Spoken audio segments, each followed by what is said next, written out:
She woke up at 6:12 a.m. to a sting on her arm, the kind you get from brushing against something sharp, only nothing had touched her. She sat up in bed and in the thin morning light, watched a red patch bloom across her skin like a spreading fire. By noon, it was gone.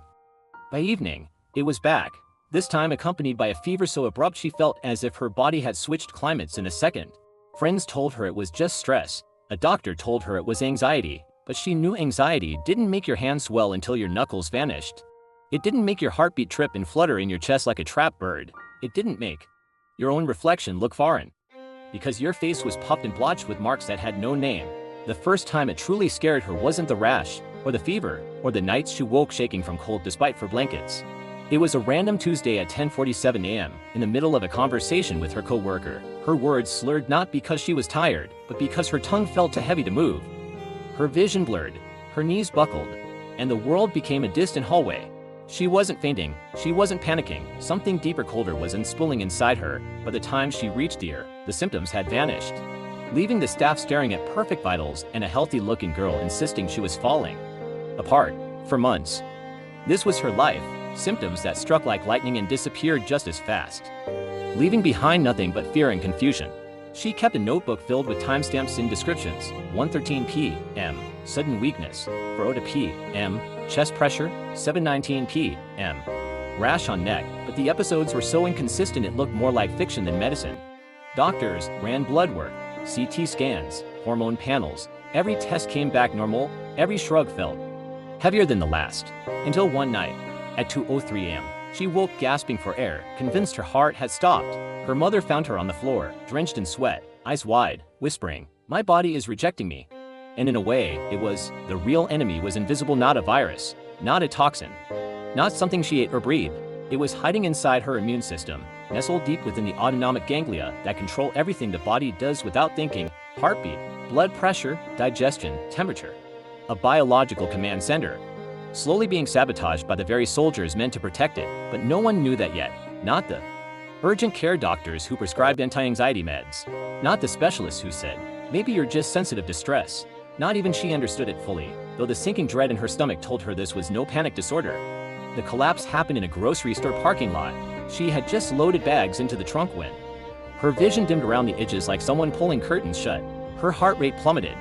Her limbs felt distant, disconnected, as if controlled by broken wires. She sank to her knees, unable to lift her head. A stranger called an ambulance.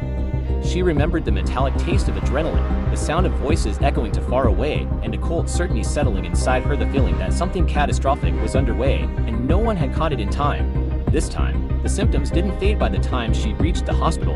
Her blood pressure wouldn't stabilize. Her pupils responded sluggishly to light.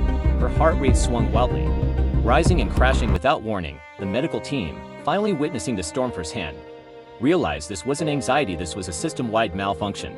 They brought in a neurologist, then an immunologist, and for the first time, someone gave her notebook a second look. The timings, the triggers, the strange mix of neurological and physical symptoms, the slurred speech, the fainting, the rashes, the fevers. A pattern began to emerge, faint but undeniable, like a watermark appearing on paper.